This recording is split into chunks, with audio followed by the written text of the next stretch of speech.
is Aniedi Okure, Father Aniedi Okure. I'm a Dominican.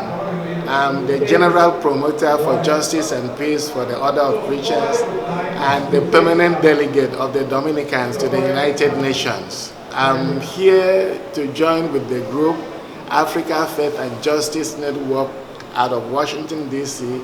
and Africa Faith and Justice Network Nigeria in collaboration with Caritas Nigeria.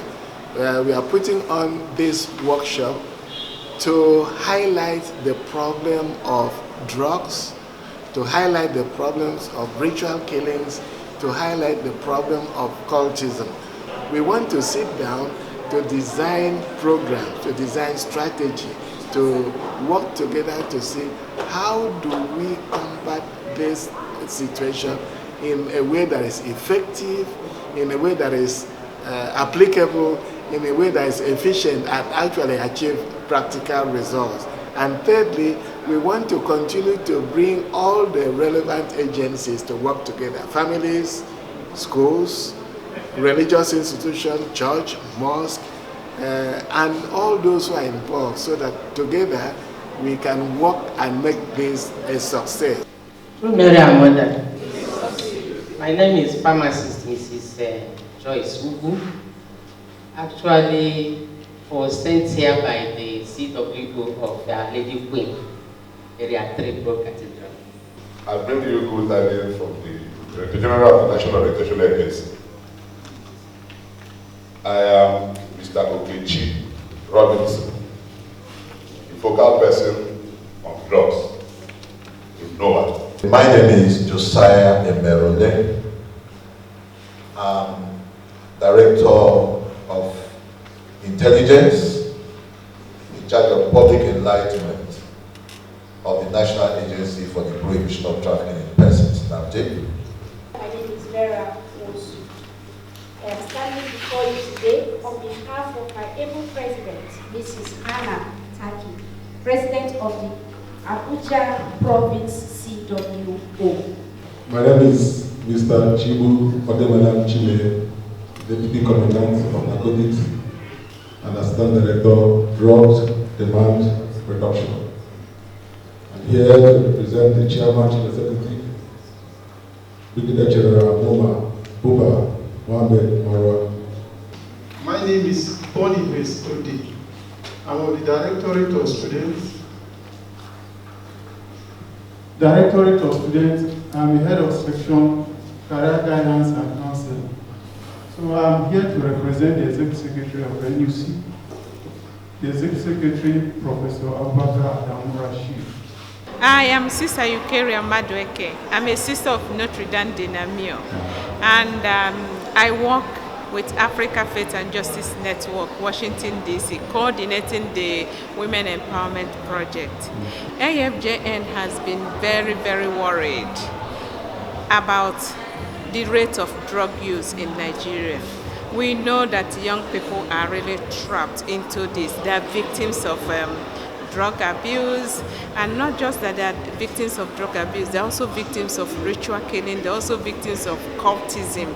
So because of our interest in the development of young people, we decided to bring all the stakeholders together, particularly the Catholic Reverend Sisters all over the country, to come together to dialogue with the civil society organization, with the government people, with the youth, to find a way, solution to this menace, epidemic that is in our country. What surprised me is the number of government people that turn up, and they all spoke the truth. They know. You know, I didn't see anybody hiding anything. They were really honest in their presentation, especially the panel. Like I said, I see our youth as victim to our society. They demand that the society make on them. But I want to tell them that they are beautiful, they are unique. If they will know that God has a plan for them, then they will believe that no matter the pressure the society is putting me on, I am going to be who God has created me. So I would really want them to believe in themselves. We welcome you all, and every other person who walked in, and please, if we missed you, just kindly indicate and we'll give you opportunity to speak. Thank you very much. Drug is the central focus of what we're discussing here today. And the affected youths are our brothers and our sisters.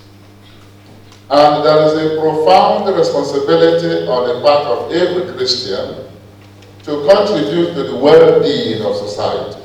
You know that Maggi is a drug, is a drug. Maggi, that Maggi that we like so much to cook with.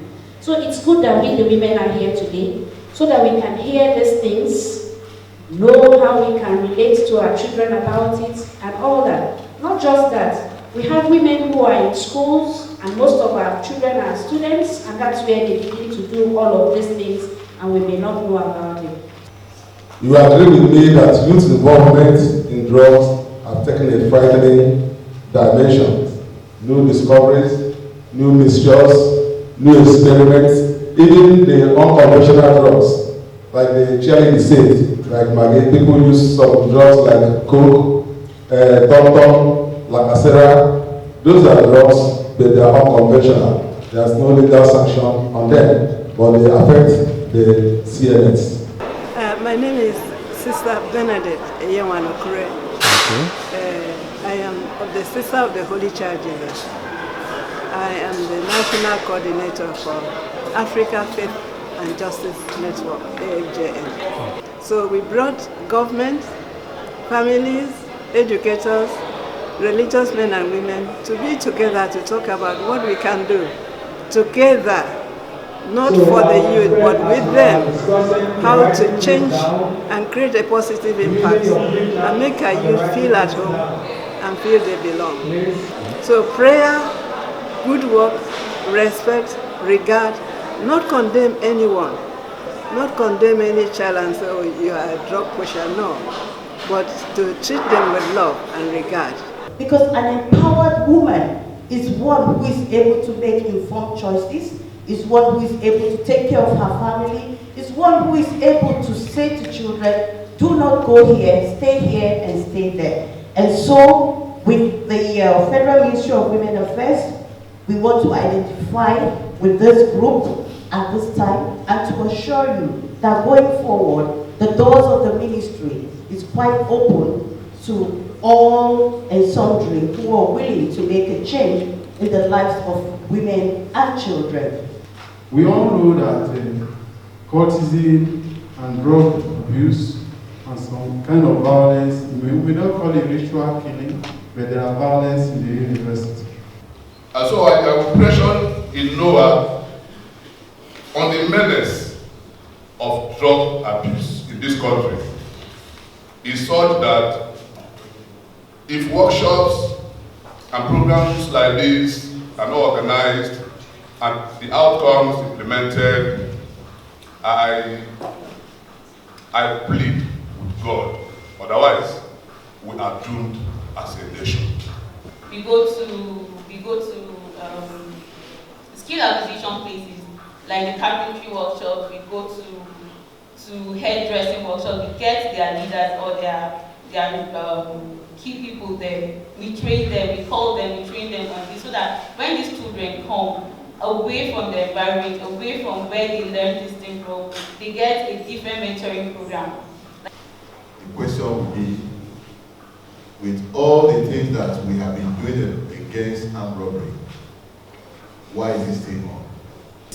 Who are those bringing these drugs? What is the government's position on how they can deal with these drug barons, those who bring in these drugs?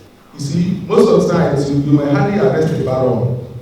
It took us time to, most of the barons you see arrested, it took us time, a lot of money, energy, intelligence, to be able to arrest them. They use Koreans. The hardly find is that they recruit Koreans. They recruit Koreans who need money. Maybe it's coming from Brazil to Nigeria for burial. They will give you 2 kg to carry.